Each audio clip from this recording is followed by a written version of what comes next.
The first time Gertrude Sullivan buried someone on that stretch of Wyoming Territory prairie, the wind carried away her tears before they could even reach the ground. And the second time, 3 years later, the preacher stood over the fresh mound of earth and told her the soil itself was rotten with sin. It was the autumn of 1879, and the sky above Willow Creek had turned the color of an old bruise, purple and yellow at the edges, when Reverend Josiah Pratt closed his worn leather Bible and looked at Gertrude with something that was not quite pity and not quite scorn. "Miss Sullivan," he said, his voice carrying over the small gathering of mourners who had come to see Amos Sullivan laid to rest beside his wife, "I have watched this land take everything from your family, your mother in the fire, your father's crops eaten to nothing by the locusts, and now your father himself, worn down to nothing by grief and hard luck. I will not stand here and pretend the Lord smiles upon this ground. This land is cursed, and no amount of prayer from me will change what has already been written." The women beside him murmured and pulled their shawls tighter, as though the curse might leap from the grave and take hold of them too. The men shifted their boots in the dry grass and would not meet her eyes. Gertrude stood very still, her black mourning dress dusty at the hem, her hands folded so tightly over her father's worn Bible that her knuckles had gone white. "You called my land cursed," she said, and her voice did not shake, though something in her chest felt as though it might crack clean in two. "You stood at my mother's grave and said the same. You stood at my father's grave today and said it again. But you have never once asked me what this land has given me, only what it has taken." The Reverend's mouth thinned. "Grief speaks strange comfort, Miss Sullivan. I only tell you what any sensible person can see." "Then I will bless it myself," Gertrude said, "since you have not the courage to try." A ripple went through the small crowd, scandalized murmurs rising like startled birds. Old Mrs. Abernathy pressed a handkerchief to her mouth. Reverend Pratt's face reddened, though whether from anger or embarrassment, Gertrude could not tell and did not care. She turned from him, walked to the two graves side by side beneath the lone cottonwood tree, knelt in the dirt in her good dress, and pressed her palm flat against the earth. "This ground fed us when the rains came," she said, quietly now, more to herself and to the dead than to the living gathered behind her. "It gave my father 40 acres of wheat the year I turned 12. It gave me a home when we had nothing else. I will not let you call it cursed and walk away and leave me alone with nothing but your fear." Nobody answered her. The wind picked up, rattling the dry cottonwood leaves, and one by one the mourners drifted back toward their wagons and their horses, murmuring amongst themselves, casting glances back at the young woman kneeling alone in the dirt beside two graves. Reverend Pratt lingered a moment longer, as though he might say something more. Then he too turned and walked away, his black coat flapping like a crow's wings in the wind. Gertrude Sullivan was 26 years old, and she was, as of that afternoon, entirely alone in the world, with 160 acres of homestead land that half the town believed was touched by the hand of some vengeful god, and a debt at the mercantile that would come due before the first snow. She did not cry until she was certain everyone had gone. The land had not always worn such a reputation. Amos Sullivan had staked his claim in 1868, back when the Union Pacific tracks were still being laid not far to the south, and men still believed the whole territory might bloom into something grand. He had built a soddy first, then a proper frame house with lumber hauled from Cheyenne, and for a few good years the Sullivan homestead had been the envy of half the county, with a well that never ran dry and wheat that grew taller than a man's shoulder. Then came 1874, and with it the locusts. Gertrude remembered that summer the way other people remembered wars, remembered the sky darkening at midday as though a great cloud had rolled in, until she realized the cloud was moving and buzzing and had 1,000 wings.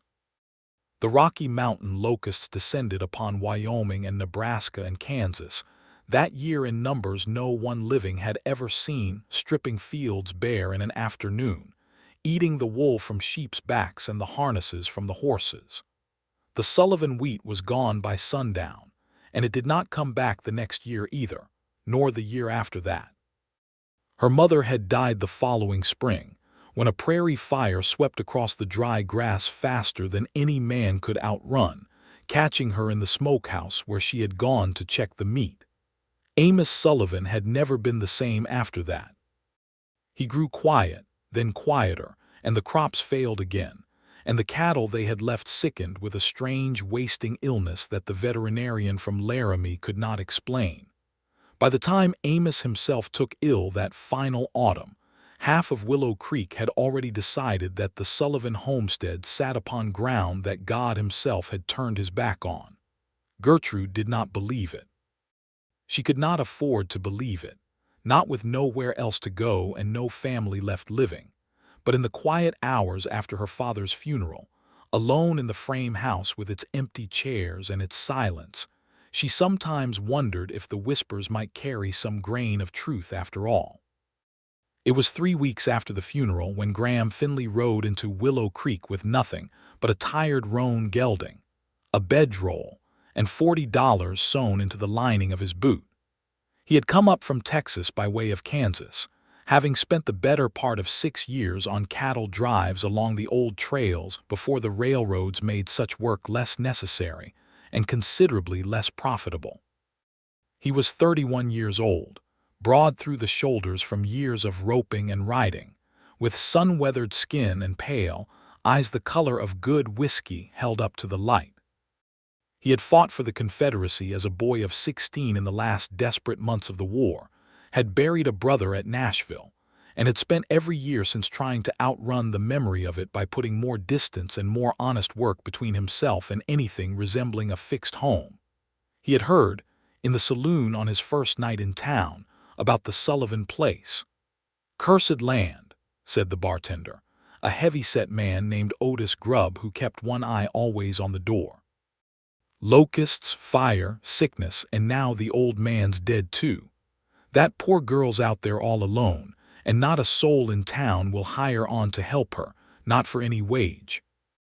Reverend Pratt says it's God's judgment, and most folks are inclined to believe him, seeing as how everything he said about that place has come to pass." Graham turned his glass of whiskey slowly on the scarred wooden bar. "Seems to me a run of bad luck and a curse from God are two different animals," he said. "Locusts ate half this territory that year, not just her family's wheat, and prairie fires don't check a man's soul before they burn." Otis shrugged. "Believe what you like. But you won't find a hand in this county willing to work that ground, curse or no curse. Old Sela's coal offered to buy her out twice already, generous price too, and she turned him down flat both times. Fool girl." Graham did not say anything more that night, but the story stayed with him the way certain things did, snagging in his mind like a burr in wool. He had never had much patience for superstition. He had seen too many men die of nothing more mysterious than bad water or Confederate lead to believe the Almighty kept score against a particular 160 acres of Wyoming grass. And he had never had much patience, either, for watching a woman face hardship alone, while a town full of grown men found reasons to look the other way.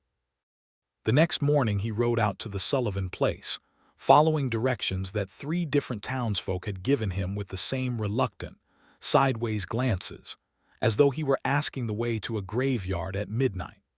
He found Gertrude Sullivan in the yard, wrestling with a length of barbed wire fence that had come loose from its post, her sleeves rolled up past her elbows and her dark hair escaping its pins in the wind. She did not hear him approach at first, and when she did turn, startled, there was a moment where her hand went instinctively toward the old shotgun leaning against the porch rail before she recognized that he had made no threatening move at all, only sat there on his tired roan with his hat tipped back, watching her with an expression she could not immediately place. "You're lost, mister," she said, not unkindly, but with the flat wariness of a woman who had grown accustomed to strangers arriving only to deliver bad news or worse offers. "This is private land." "I heard," Graham said. Heard it's cursed too, though I confess I've never put much stock in curses. Mostly I've found bad luck has a cause you can usually track down if you look hard enough, same as good luck does. Something flickered across her face, quick as a bird's shadow. And what would you know about it? Not a thing, he admitted, swinging down from the saddle with an easy, unhurried motion. But I know fence wire, and I know that post you're fighting with is rotted clean through at the base, and no amount of wrestling is going to make it hold. My name's Graham Finley. I'm looking for work, and I hear you're a woman short-handed. Gertrude studied him a long moment, taking in the dust of the trail on his coat, the honest calluses on the hands that held his hat, the patient stillness of the horse behind him. Every man in that town would rather starve than take a wage from me, she said. What makes you different? I only rode in yesterday, Graham said. Haven't had time yet to learn to be afraid of you. It was not quite a joke, and it was not quite serious either, and something in the plain honesty of it made the corner of Gertrude's mouth twitch, the first almost smile she had allowed herself in longer than she cared to admit. I can pay you $8 a month and board, she said. It isn't much. It's honest work, Graham said. That's worth more to me than the wage. And so it began, not with any thunderclap of destiny, but with a rotted fence post and a stranger's plain refusal to be frightened off by rumor. Graham Finley proved, in the weeks that followed, to be exactly the sort of hand a struggling homestead needed and had long been without. He replaced the rotted fence posts one by one, mended the barn roof before the first snow could find its way through the gaps, and broke a stubborn young mare that Amos Sullivan had bought the year before he died and never had the strength to properly train. He worked from before dawn until well past dark, and in the evenings he sat at Gertrude's kitchen table and ate whatever simple meal she had managed to put together. And slowly, without either of them quite marking the moment it happened, the silence between them stopped feeling like the silence of strangers. Your father built this house himself? Graham asked one evening in early November, running his thumb along a groove worn smooth in the wooden table edge. Every board of it, Gertrude said. He used to say a man who builds his own house never has cause to complain about the drafts, since he's only got himself to blame for them. Graham laughed, a low, warm sound that seemed to fill the small kitchen more fully than the lamp light did. Sounds like he was a good man. He was, Gertrude said, and for a moment her eyes went distant, fixed on something beyond the walls of the room. He never once said this land was cursed, not even after Mother died, not even after the locusts took everything. He used to say the land only gives back what a person is willing to put into it, and that despair was a poor kind of seed to be planting. Sounds like wisdom to me, Graham said. Reverend Pratt would tell you otherwise. Graham's jaw tightened just slightly at the mention of the preacher's name. He had heard more about Josiah Pratt in his short time in Willow Creek than he cared to, most of it delivered in the same hushed, reverent tones the townsfolk reserved for men they were afraid of rather than men they respected. I've known plenty of preachers, he said carefully, some of them good men who wanted nothing more than to ease other people's suffering, and I've known a few who found it a good deal more profitable to keep folks afraid than to comfort them. Gertrude looked at him sharply. You think Reverend Pratt profits from calling my land cursed? I don't know the man well enough to say, Graham admitted. But I've noticed Sela's Cole's herds graze awful close to your northern fence line, closer every month it seems, and I've noticed the Reverend takes his supper at Cole's table more nights than not. Might mean nothing at all, might mean something. I've learned it pays to watch where two men's interests line up before you decide their words are only about the Almighty. It was a small thing, that observation, no more than a passing comment over a plate of beans and cornbread, but it planted itself in Gertrude's mind and would not be dislodged. Sela's Cole owned the largest cattle operation in that stretch of the territory, some 4,000 head grazing across leased range that stretched nearly to the Laramie foothills, and he had built his fortune the way many cattle barons of that era did, by controlling the water. In a land where rain could not be relied upon, and rivers ran low more months than they ran full. The man who held the water held the power, and Sela's Cole understood this better than most. The creek that cut through the eastern edge of the Sullivan property was fed by a spring that had never, in all the years Amos Sullivan worked that land, run dry, even in the terrible drought summers when every other well in the county had turned to mud and dust.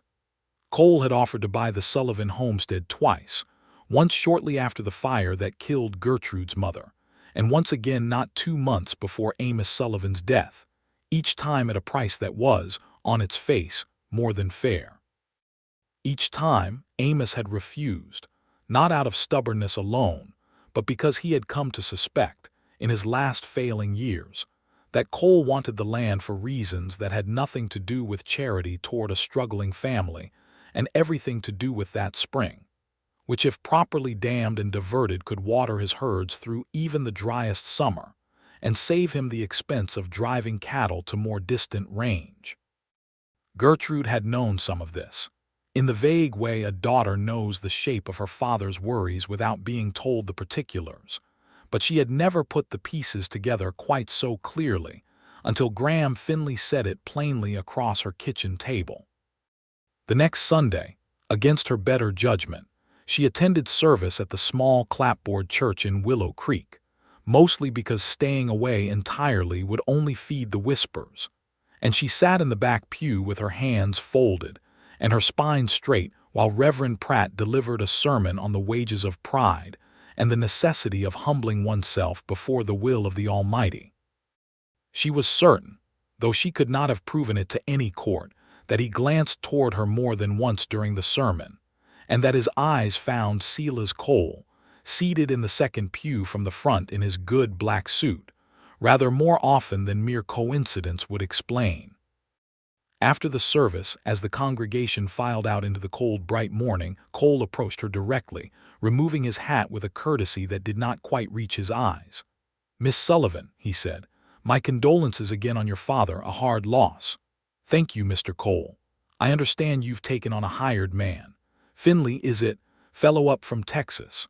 Cole's tone was pleasant enough, but there was something searching in it, something that made Gertrude's spine straighten further still. "I hope you're not overextending yourself, Miss Sullivan. A woman alone, running a place with such a history. My offer for the land still stands, you know. A generous one, more generous than the ground is likely worth to anyone else, given its reputation." "My father refused your offer twice, Mr. Cole," Gertrude said. "I intend to honor his wishes." Cole's smile thinned but did not entirely disappear. "Your father was a proud man. Pride is a costly companion on a homestead, Miss Sullivan. I'd hate to see you learn that the hard way, as he did." He replaced his hat and walked on toward his waiting carriage, and Gertrude stood watching him go with a cold, hard certainty settling into her chest that had nothing at all to do with curses and everything to do with greed. That winter was a hard one, as winters in the Wyoming territory so often were, with snow that piled against the fence lines and cold that crept through even the tightest chinking in the walls. Graham stayed on through it, sleeping in the small lean-to he had built onto the barn, and there were nights when the wind howled so fiercely across the open prairie that Gertrude lay awake in her bed listening to it and wondering how any living thing survived out there at all, let alone a man sleeping in little more than a shed. One such night, when the temperature had dropped so low that even the well water had begun to skin over with ice by morning, Gertrude found herself standing at her kitchen window near midnight, watching the lean-to's small window for the flicker of Graham's lamp, worry gnawing at her more than she cared to admit. She pulled her shawl tighter, crossed the frozen yard with a lantern held high against the dark, and knocked on the rough wooden door. "Graham," she called, her breath fogging in the frigid air. "Graham, are you awake?" The door opened a moment later and he stood there in his shirt sleeves, having clearly just risen from his bedroll, his hair disheveled and his eyes still heavy with sleep. "Miss Sullivan, is something wrong?" "It's too cold," she said, feeling suddenly foolish standing there in the dark. "You'll freeze out here before spring comes.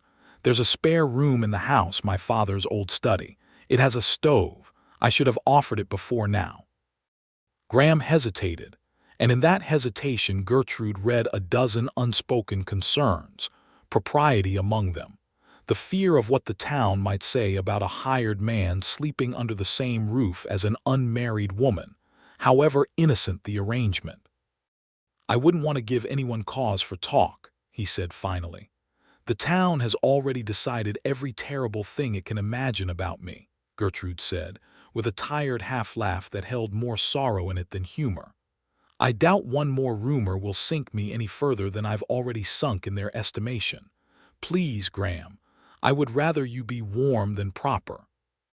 And so he moved into the small study that had once been her father's, and though nothing improper passed between them, though he was a perfect gentleman in every particular, and she was careful never to give him reason to think otherwise, something shifted in that winter of shared meals and long evenings by the fire, something neither of them named aloud but both of them felt, growing slowly and steadily the way roots grow beneath frozen ground, unseen but never still. Spring came late that year, but when it came with a gentleness that felt almost like an apology from the land itself. The snow melted into the dry creek beds, the grass began to green along the low places where moisture gathered, and Graham set about planning the year's planting with an energy that Gertrude found herself catching, despite her long habit of expecting disappointment. "We should dig a second well," Graham said one morning in early April, standing at the edge of the eastern pasture and studying the lay of the land with a practiced eye. "Closer to the house. That old spring your father always spoke of, the one Cole's so interested in, it can't be the only water on this property. Ground like this, with that creek cutting through it, there's likely more water beneath the surface than anyone's bothered to look for." "Father always said the well by the barn was enough," Gertrude said. "It might have been enough for one family and a small herd," Graham said. "But if you're ever going to build this place back up to what it once was, you'll need more than that, especially if a dry summer comes." They began digging within the week, Graham doing the heaviest labor while Gertrude hauled buckets of loosened earth away in an old wheelbarrow, both of them working from dawn until their arms ached and their backs screamed in protest.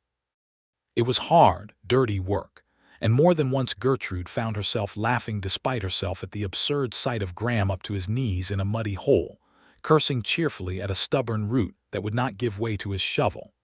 It was on the 9th day of digging, when the hole had grown deep enough that Graham needed a rope ladder to climb in and out of it, that his shovel struck something that was not rock or root but the unmistakable gurgle and rush of underground water finding release. "Gertrude," he called up, his voice cracking with an excitement she had never heard from him before. "Gertrude, come look at this." She hurried to the edge of the hole and peered down to see water already beginning to pool at Graham's feet, clear and cold, and rising with a steady insistence that spoke of a source far larger than any simple puddle. "It's a spring," Graham said, looking up at her with mud on his face and wonder in his eyes. "A real spring, Gertrude, right here beneath your own land, closer to the house than the one by the creek. This ground isn't cursed. It's sitting on more water than half the ranches in this county, and nobody ever thought to dig deep enough to find it." Gertrude sat down hard on the edge of the hole, her legs suddenly unable to hold her, and began, to her own great surprise, to cry, though these were not the same tears she had cried at her father's grave. These came from somewhere else entirely, some deep well of hope she had not realized she still carried within her. "Do you understand what this means?" she said, when she had gathered herself enough to speak. "Reverend Pratt has been telling this whole town for years that God turned his back on this land. And it was hiding a blessing beneath our very feet the whole time." Graham climbed out of the hole, wet and muddy to his thighs, and sat down beside her at the edge of what would soon become the best well in the county. "Curses don't dig themselves out of the ground and turn into clean water, Gertrude," he said. "I don't know much about the mind of God, but I know this. Whatever hardship your family suffered, it wasn't punishment. It was just hardship, the kind this land hands out to everyone equally, rich or poor, faithful or not. What you do with it after, that's the only thing that was ever really in anyone's control." She looked at him then, really looked at him, at the mud on his face and the earnestness in his pale eyes, and felt something settle into place in her chest that she had not felt since before her mother died, a sense that perhaps, after everything, she was not entirely alone in the world after all. News of the new well traveled through Willow Creek faster than Gertrude would have thought possible, carried by the wagon driver who delivered supplies to the mercantile, and by the traveling peddler who stopped at every homestead along his route. Within a week, half the town knew that the cursed Sullivan land had produced not misfortune but water, clean and abundant, and the whispers that had followed Gertrude for years began, however slowly, to shift in tone. But not everyone in Willow Creek greeted the news with wonder. Silas Cole received word of the new spring while seated at his own supper table, and by all accounts of the household staff who later spoke of it, he set down his fork with such force that it cracked the good china plate beneath it. "A spring," he said to his foreman, a lean, hard-eyed man named Purcell who had ridden with Cole since his earliest days building the ranch. "Right there on Sullivan land, closer to the house than the creek spring. That fool girl doesn't even understand what she's found." "You still want the land, boss?" Purcell asked. "I want that water," Cole said. "One way or another, before summer's out, that water is going to belong to my herds and not to some stubborn girl and her hired drifter." It was 3 nights later that the first act of sabotage occurred, though it took Gertrude and Graham some time to recognize it as sabotage rather than simple bad luck of the kind the town had always attributed to her land. They woke one morning to find 6 of Gertrude's 8 remaining cattle scattered across the northern range, the fence there cut clean through in 3 places, not broken by weather or wear but severed with deliberate, careful strokes of a blade. "This wasn't the wind," Graham said grimly, running his thumb along the clean-cut wire. "Wind doesn't carry a knife. Who would do such a thing?" Gertrude asked, though even as she said it, she suspected she already knew the answer, or at least suspected the direction from which the answer would come. They spent the better part of 2 days rounding up the scattered cattle, and had only just finished mending the fence when the second incident occurred, this one considerably more alarming than the first. Gertrude woke in the night to the smell of smoke, and rushed outside to find a section of her wheat field, newly planted and just beginning to show its first tender green shoots, burning in a long, deliberate line, clearly set alight rather than caught by any natural spark. Graham was already awake and running for the well with buckets, and together they fought the fire through the small hours of the night, joined eventually by 2 neighboring families who saw the glow from their own homesteads and rode over to help without being asked, a kindness that surprised Gertrude nearly as much as the fire itself had frightened her. By dawn the fire was out, though it had claimed nearly a quarter of the newly planted field, and Gertrude stood in the gray light of morning surveying the blackened earth with an exhaustion that went far deeper than her tired muscles. "This is no curse," she said quietly.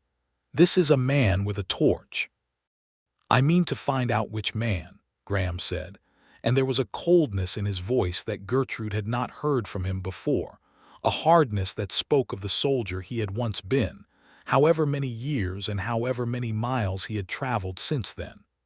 They did not have to wait long to find their answer.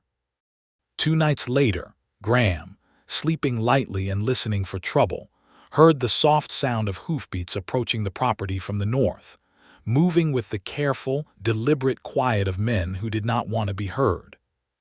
He woke Gertrude with a hand on her shoulder and a finger to his lips, and together they watched from the darkened kitchen window as 3 riders approached the barn, one of them carrying what was unmistakably a torch, unlit as yet but ready. Graham slipped out the back door with his father's old Colt revolver in hand, a weapon he had carried since the war and hoped never to have cause to use again, and Gertrude followed close behind with the shotgun her father had left leaning always by the door, though her hands shook badly enough that she doubted her ability to aim it true. "That's far enough," Graham called out into the darkness, his voice carrying clear and hard across the yard. Turn around and ride back to Cole, and tell him this land isn't for sale and isn't for burning either." The three riders froze, and in the moonlight Gertrude recognized Cole's foreman Purcell, along with two hired men she did not know by name. "This ain't your fight, Finley," Purcell called back. "You're just a hired hand. Ride on out of here and nobody needs to get hurt." "I'll ride on when the lady tells me to ride on," Graham said, "and not a moment before."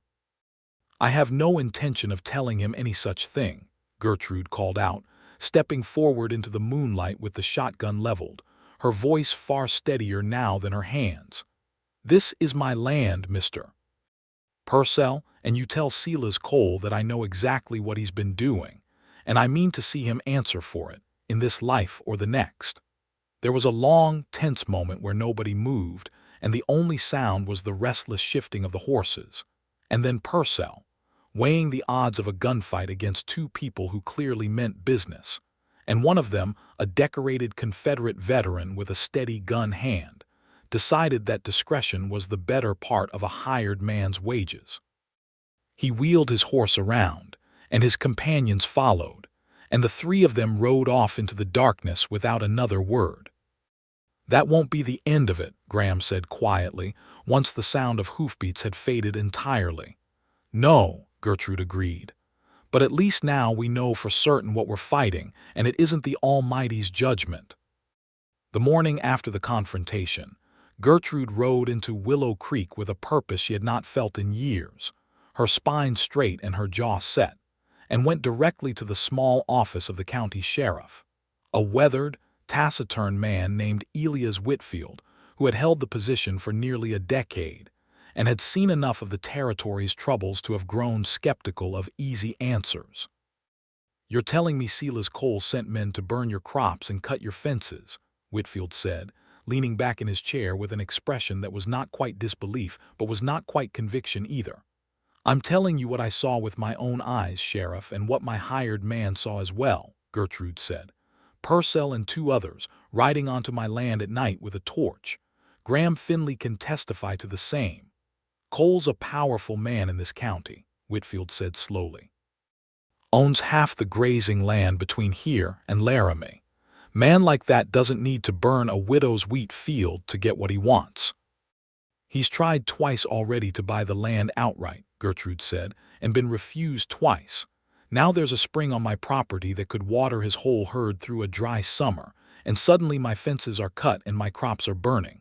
I don't believe in curses, Sheriff, but I do believe in motive, and Silas Cole has plenty of it." Whitfield studied her for a long moment, then sighed and reached for his hat.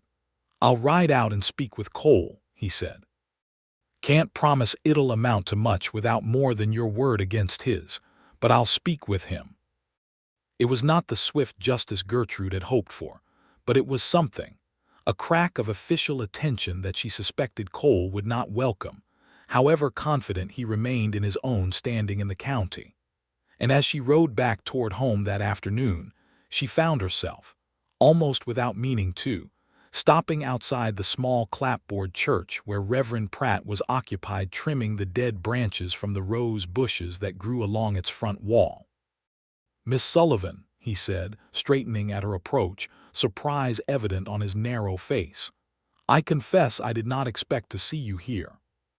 "I have a question for you, Reverend," Gertrude said, dismounting and standing before him with a directness that seemed to unsettle him further. "How much does Silas Cole pay you to stand at my family's gravesides and tell this whole town that God has cursed my land?" The color drained from Pratt's face, and for a long moment he said nothing at all, his hands froze in mid-motion around the pruning shears. "I do not take payment for my sermons," he said finally, though the words came out stiff and rehearsed, lacking the conviction of true offense. "Perhaps not in coin," Gertrude said.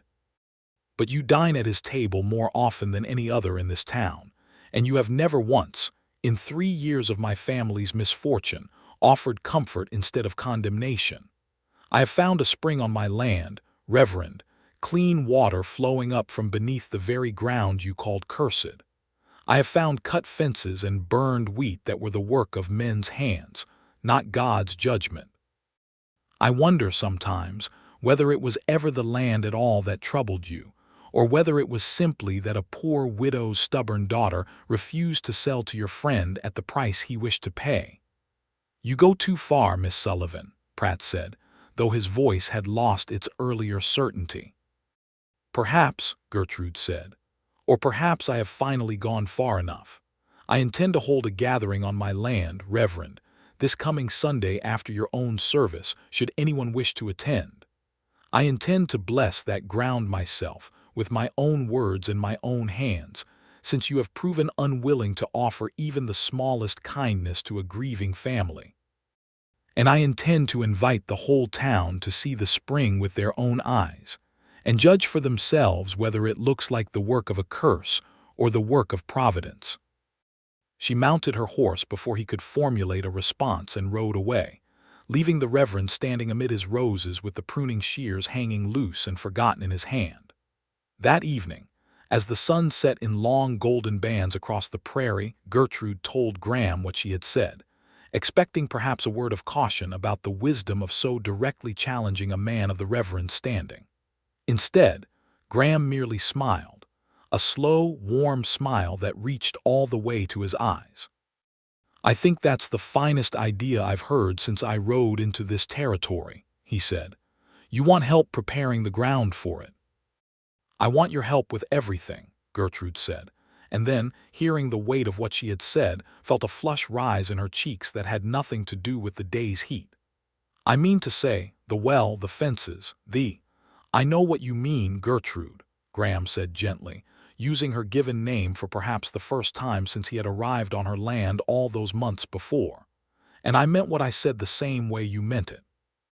They stood there a long moment in the fading light, close enough that Gertrude could feel the warmth radiating from him, close enough to see the way his eyes moved over her face with an attention that was not merely friendly.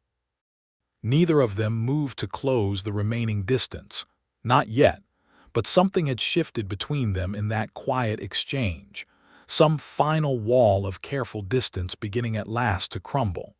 The days that followed passed in a flurry of preparation. Word of Gertrude's planned gathering spread through Willow Creek with the same speed that word of the spring had traveled weeks before. An opinion in the town split sharply along lines that had less to do with faith than with simple curiosity, and in some quarters, a long-simmering resentment of Silas Cole's outsized influence over the county's affairs. Sheriff Whitfield, it emerged, had indeed ridden out to speak with Cole, and while nothing had come of it in the way of formal charges, word had gotten around that the sheriff was watching Cole's operation with newly sharpened attention, and that alone was enough to make several of the smaller ranchers and homesteaders in the area feel bold enough to consider attending Gertrude's gathering, if only to see for themselves what all the fuss concerned. Gertrude and Graham spent the week clearing a wide circle of ground near the new well, building a simple platform of planed lumber for Gertrude to stand upon, and hauling water up in buckets to fill several large wooden tubs so that anyone who wished could see and even taste the water for themselves. Graham slaughtered one of the remaining cattle, and Gertrude spent 2 full days baking bread and pies, with flour bought on credit from a mercantile owner who had, for the first time in years, extended her credit without hesitation, moved perhaps by the changing winds of town opinion, or perhaps simply by decency reasserting itself, once fear had loosened its grip. On the morning of the gathering, Gertrude woke before dawn, too nervous to sleep further, and dressed carefully in her mother's old blue calico dress, the nicest garment she owned that was not black mourning cloth. She stood before the small mirror in her bedroom, studying her reflection, and found herself thinking not of the town, nor of Reverend Pratt, nor even of Silas Cole, but of her mother and father and what they might have thought to see their daughter standing here, about to declare before the whole community that their home had never been cursed at all. "You look like you're fixing to face down an army," Graham said from the doorway, and Gertrude turned to find him leaning against the frame, dressed in his own good shirt, his hair combed neatly for once instead of windblown beneath his hat. "I feel as though I might be," she admitted. "For what it's worth," Graham said, crossing the room to stand before her, "I think your mother and father would be proud of you today, whatever comes." "You never knew them." "No," he agreed. "But I know their daughter, and I don't imagine two people who raised a woman with this much courage and this much heart were anything less than remarkable themselves." Gertrude felt her throat tighten, and before she quite knew what she meant to do, she reached up and touched his face, feeling the roughness of his jaw beneath her palm. "Graham," she said softly, "whatever happens today, I want you to know that these past months, having you here, it has meant more to me than I have words to properly say." Graham covered her hand with his own, holding it there against his cheek. "Gertrude Sullivan," he said, "I have traveled a good many miles in my life, chasing one thing or another, never quite certain what I was chasing until I rode onto this land and found you fighting a fence post that had no business winning. I don't intend to go chasing anywhere else, not if you'll have me stay." "I would very much like you to stay," Gertrude whispered. He kissed her then, gently, as though she were something precious that might break under too much pressure, and Gertrude leaned into it with a warmth that spread through her whole body, chasing away months of grief and fear and loneliness in a way she had not thought possible. They did not have much time to linger in the moment, however, for the sun was rising and there was a gathering to prepare for, and so they separated with reluctant smiles and returned to their preparations, though something new and bright had settled between them that neither the coming confrontation nor anything else could easily dim. By mid-morning, wagons and riders began arriving from all directions, far more than Gertrude had dared hope for. The Hendricks family came, and the Abernathys, and old Mrs. Calloway, who had been Gertrude's mother's closest friend in life, and had wept openly at both funerals but had never once said the word cursed. Even Sheriff Whitfield arrived, dismounting near the edge of the yard and tipping his hat to Gertrude with a small, approving nod. By noon, perhaps 40 people had gathered on the Sullivan land, far more than had attended either funeral, and Gertrude found herself both heartened and terrified by the size of the crowd she would soon have to address. Reverend Pratt arrived last of all, his black coat immaculate as ever, though there was a tightness around his eyes that suggested the past week had not been an easy one for him. He stood at the back of the gathering, near his carriage, as though prepared to make a quick departure should the occasion demand it. Silas Cole did not come at all, though several people remarked afterward that Purcell had been seen riding the ridge above the property earlier that morning, watching the gathering from a distance before turning his horse away. When the crowd had settled and the murmur of conversation had died down, Gertrude climbed the small wooden platform Graham had built, her heart pounding so fiercely she feared everyone present could surely hear it, and looked out over the faces of her neighbors, some familiar, some near strangers, all of them waiting to see what the cursed girl of Willow Creek would say. 3 years ago, she began, her voice carrying clear across the yard in the still morning air, Reverend Pratt stood at my mother's grave and told this town that God had turned his back on this land. 2 months ago, he stood at my father's grave and said the very same thing. I have heard it said so many times now that I could almost recite the words myself, that this ground is cursed, that misfortune follows it the way a shadow follows a man, that no good thing can grow here. She paused, letting her eyes move across the crowd, finding Graham's face near the front, steady and encouraging before continuing. I want you all to look behind me, she said, gesturing toward the newly dug well, its clear water visible even from a distance, glinting silver in the sunlight. This well was dug not 3 weeks ago, and it has not run dry for a single day since, even through the driest stretch we have had this spring. I want you to look at the wheat growing in my east field, tall and green despite a fire that was set deliberately, not by lightning, not by any act of God, but by men sent to frighten me off this land because certain interests in this county have decided that the water beneath my feet is worth more than my family's right to live here in peace. A murmur ran through the crowd at this, and Gertrude saw more than one face turn, seeking out Reverend Pratt, who stood very still near his carriage, his expression carefully blank. "I do not say this to accuse anyone falsely," Gertrude continued. "Sheriff Whitfield is here today, and he knows the particulars of what has happened on this land these past weeks, the cut fences, the burned crop, the men who rode onto my property at night with a torch. I leave it to him, and to the law to determine what justice looks like for those responsible. But I will not stand here any longer and let this community believe that my family's suffering was some mark of divine punishment, when in truth it was nothing more than hard luck, hard weather, and now, it seems, the hard greed of men who wanted what I would not sell." She turned then toward the well, and Graham stepped forward with a small clay pitcher he had filled that morning, and Gertrude took it from him, holding it up for the crowd to see. "I told Reverend Pratt that if he would not bless this land, I would bless it myself," she said. "I am no preacher, and I make no claim to speak for God, but I know this land. I was born on it, and I have buried both my parents in it, and I have watched it give me water when I had nothing else, and I have watched good neighbors and one particular good man come to my aid when I needed them most, without asking anything in return but honest friendship. If that is not a blessing, I do not know what one looks like." She knelt then at the edge of the well and poured a measure of the clear water out onto the ground, letting it soak into the earth at her feet, and stood, and spoke the words that felt right to her, not the formal Latin phrases or careful scripture of a trained clergyman, but the simple, heartfelt words of a woman who had finally found her footing after years of being told, "She stood on cursed ground." "I bless this land," she said, "not because I have any special power to do so, but because it has already blessed me, with water when I needed it, with a harvest that is only now beginning to grow again, and with people who have shown me kindness when kindness was hardest to find. Let anyone who still believes this ground is cursed come and drink from this well, and taste for themselves whether it tastes of curse or of grace."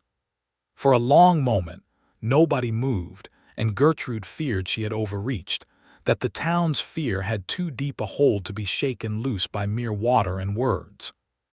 But then old Mrs. Calloway stepped forward, her chin lifted with the particular defiance of a woman who had waited 3 years to say what she truly believed, and knelt at the well's edge, and drank from a cup Graham offered her, and pronounced it, loudly enough for all to hear, the sweetest water she had tasted in the whole county. After that, the crowd seemed to loosen all at once, people stepping forward in 2s and 3s to drink from the well and admire the green wheat, and offer Gertrude words of belated apology and support that came tumbling out of them as though a dam somewhere had finally broken. Reverend Pratt remained near his carriage throughout, watching the scene with an expression that had shifted from careful blankness to something that looked, to Gertrude's eyes, almost like shame. It was Sheriff Whitfield who approached him first, drawing him aside for a quiet conversation that Gertrude could not hear, but that ended, some minutes later, with the Reverend's shoulders sagging in a way she had never before seen from a man who had always carried himself with such rigid, unassailable certainty. He came to find her as the gathering began to thin, the wagons rolling away one by one down the dusty track toward town, and stood before her with his hat in his hands, an unfamiliar posture of humility that seemed almost to age him 10 years in an instant. "Miss Sullivan," he said, "the sheriff tells me he intends to pursue charges against Silas Cole's foreman for the fence cutting and the fire, and that he suspects, though he cannot yet prove, that Cole himself ordered it. He asked me plainly whether I had known of Cole's designs on your land when I made my remarks these past years, and I found I could not honestly deny that I had suspected as much." Gertrude said nothing, waiting. "I have done you a great wrong," Pratt continued, his voice rough with what sounded like genuine remorse. "I told myself, when I first began to speak of curses, that I was only voicing what the whole town already believed, that I was not creating the rumor but merely reflecting it. But in time, I confess, Cole's friendship and his generosity toward the church became a comfort I did not wish to lose, and it became easier to let the rumor stand than to challenge it. Easier still to add my own voice to it when it served to discourage you from holding on to land he wanted. I am an old man who has spent his whole life believing himself a servant of righteousness, and I find, standing here today, that I have instead been the servant of a wealthy man's greed. I do not know how to ask your forgiveness, Miss Sullivan, but I offer my apology all the same, for whatever small comfort it may bring you." Gertrude studied him a long moment, feeling the anger she had carried toward him for years soften, not entirely, but enough to make room for something gentler. "I forgive you, Reverend," she said finally, "not because what you did was small, but because I find I have no wish to carry bitterness the way you carried your fear of Silas Cole's disapproval. This land has taught me that holding onto old grief only poisons the ground beneath your own feet. I would rather plant something new." Pratt nodded, his eyes bright with unshed tears, and replaced his hat and walked slowly back to his carriage, a man considerably diminished from the one who had stood so confidently at two gravesides pronouncing judgment, but perhaps, Gertrude thought, a better man for the diminishing. The matter of Silas Cole did not resolve itself quite so gently, though justice found its way to him eventually, if more slowly than Gertrude might have wished. Sheriff Whitfield's investigation, bolstered by the testimony of several witnesses, including two of the neighboring homesteaders who had seen Cole's men riding toward the Sullivan property on the night of the fire, gathered enough weight over the following months to bring formal charges against both Purcell and, eventually, against Cole himself for conspiracy to commit arson and destruction of property. Purcell, facing the prospect of significant time in the territorial prison, testified against his employer in exchange for a lighter sentence, describing in detail Cole's instructions to frighten Gertrude off her land by any means short of outright violence against her person. Cole fought the charges through a hired lawyer from Cheyenne, and in the end escaped the worst of the legal consequences through a combination of that lawyer's skill and the still considerable influence he held in the territorial courts. But the scandal proved more damaging to him than any prison sentence might have been. Ranchers who had long resented his outsized control over grazing land and water rights in the county saw in his exposure an opportunity to challenge his dominance, and within a year, faced with dwindling business and a reputation thoroughly tarnished, Cole sold off the greater part of his herd and departed the territory entirely, moving on, it was said, to try his luck in Montana, where perhaps his name had not yet traveled ahead of him. The spring on Gertrude's land continued to flow, generous and unfailing, through that summer and every summer after, and the wheat that had been burned grew back the following year taller and fuller than any crop the Sullivan homestead had produced since before the locust years. Gertrude sold enough grain that autumn to clear the debt at the mercantile entirely, and still had funds left over to purchase 4 more head of cattle. And slowly, steadily, the reputation of the land shifted in the minds of Willow Creek's residents from cursed to blessed, the very word Gertrude had used that day at the well taking hold in the town's common speech, until people spoke of the Sullivan Spring the way they might speak of any local wonder, with pride rather than fear. Graham Finley, of course, remained through all of it, no longer merely a hired hand but something considerably more, though it took the better part of that summer before he found the courage to say so formally. It happened on an evening in late August, when the wheat stood tall and gold in the fields, and the evening air carried the particular sweetness of late summer that comes just before the first hint of autumn's chill. Gertrude had walked out to the well after supper, as had become her habit, to sit for a while and watch the sunset paint the sky in shades of rose and amber, and Graham found her there, as he so often did now, and settled beside her on the wooden bench he had built at the well's edge. "I have been thinking," he said, turning his hat over in his hands in a manner that told Gertrude he was more nervous than she had ever seen him, even facing down armed men in the dark of night. "About what comes next, for this place, for us." "What have you been thinking?" Gertrude asked, though something in her chest had already begun to flutter with hope at the careful, deliberate way he had chosen his words. "I have spent the better part of my life moving from one place to another," Graham said, "never quite settling, never quite finding a reason strong enough to make me want to stay in any one spot longer than the work required. I told myself for years that I preferred it that way, that a man like me, who had seen what I saw in the war and lost what I lost, was better off without roots, without anything that might be taken from him again. But I have been on this land now the better part of a year, Gertrude, and I find I do not want to leave it, and more than that, I find I do not want to leave you." He reached into his coat pocket and withdrew a small ring, simple and unadorned, clearly not new but polished with evident care, and Gertrude recognized it with a small gasp as having belonged, she suspected, to his own mother or some earlier generation of his family, carried all this way from Texas through years of wandering. "I have precious little to offer you," Graham said, his voice rough with emotion he was clearly struggling to master. "No land of my own, no great fortune, nothing but a strong back, an honest heart, and a love for you that has grown steadier and deeper with every single day I have spent on this ground beside you. But if you would have me, Gertrude Sullivan, I would consider myself the most fortunate man in the whole Wyoming territory to spend the rest of my days working this land at your side, and raising whatever family the Lord might see fit to bless us with, and loving you every day for as long as I am given breath to do it." Gertrude found she could not speak for a long moment, her throat too tight with tears that were, this time, entirely of joy, and when she finally found her voice, it came out barely above a whisper.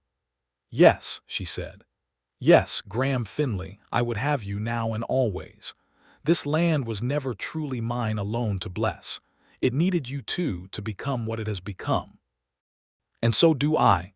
He slid the ring onto her finger with hands that trembled slightly, and kissed her there at the edge of the well that had given them both so much, beneath a sky painted gold and rose, and Gertrude felt, for the first time in longer than she could remember, entirely and completely at peace. They were married that October, in the small clapboard church in Willow Creek, with Reverend Pratt himself officiating, a request that Gertrude had made not out of any lingering deference to his old authority, but as a genuine gesture of the forgiveness she had offered him that day at the well, and which he accepted with a humility that had settled into him permanently in the months since his public reckoning.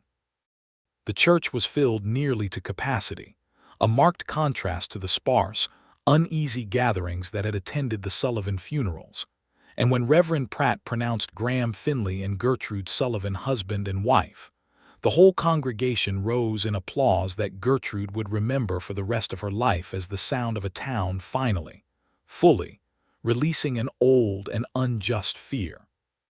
The wedding supper was held on the Sullivan land itself, long tables set up near the well under a sky just beginning to show its first stars, and neighbors who had once refused to speak Gertrude's name without lowering their voices now sat laughing and eating together, toasting the bride and groom with cups filled from the very spring that had once been the subject of so much whispered dread. Old Mrs. Calloway, who had known Gertrude's mother so well, took her aside during the celebration and pressed her hand warmly. "Your mother would be so proud of you, dear," she said, "and I think she would be glad, too, to see you found a man who looks at you the way your father used to look at her." "Thank you, Mrs. Calloway," Gertrude said, feeling the familiar sting of tears, though happier ones than she had shed in a very long time. "I only wish they could have been here to see it." "Perhaps they are," the old woman said gently. "This land has always had a way of holding onto what matters most." Life on the homestead, now shared fully between them, settled into a rhythm of hard work and quiet contentment over the years that followed. Graham proved as skilled a rancher as he had been a hired hand, expanding the small herd year by year with careful breeding and shrewd trading, while Gertrude managed the household accounts with a sharp mind that surprised the mercantile owners who had once been so reluctant to extend her credit.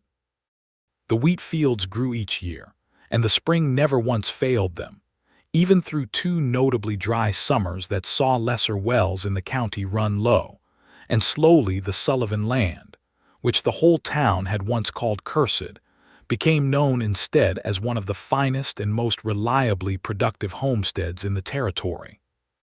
Their first child, a son, was born in the late summer of 1881, delivered by the same midwife who had attended Gertrude's own birth 28 years earlier, and they named him Amos, after Gertrude's father, a choice that brought Graham to unashamed tears when he first held the boy in his arms on the porch of the house Amos Sullivan himself had built with such care. "He has your eyes," Graham said softly, studying the infant's face in the lamplight. "And your stubborn chin, I fear," Gertrude said, laughing through her own exhaustion. "Poor child, born to 2 such difficult parents." "The finest kind of difficult," Graham said, kissing her forehead gently. "The kind that fights for what matters and doesn't back down from a fight, even when the whole world says the fight can't be won." 2 years later came a daughter, whom they named Margaret after Gertrude's mother, a bright, curious child who from her earliest years showed a particular fondness for sitting at the edge of the well, watching the water and asking her mother again and again to tell the story of how it came to be dug, and how her mother had once stood right there and blessed the whole property before the eyes of the entire town. "Tell it again, Mama," Margaret would say, and Gertrude, never tiring of the telling, would settle beside her daughter at the well's edge and recount once more the story of the preacher who had called their land cursed, and the mother who had refused to believe him, and the good man who had ridden into town on a tired horse and never once been afraid. By 1888, when Amos was 7 years old and Margaret was 5, with a younger brother named Elias having joined the family 2 years before, the Sullivan Finley homestead had grown to include nearly 400 acres, a substantial herd of cattle, and fields that produced some of the finest wheat in the county, sold each year to buyers as far away as Cheyenne.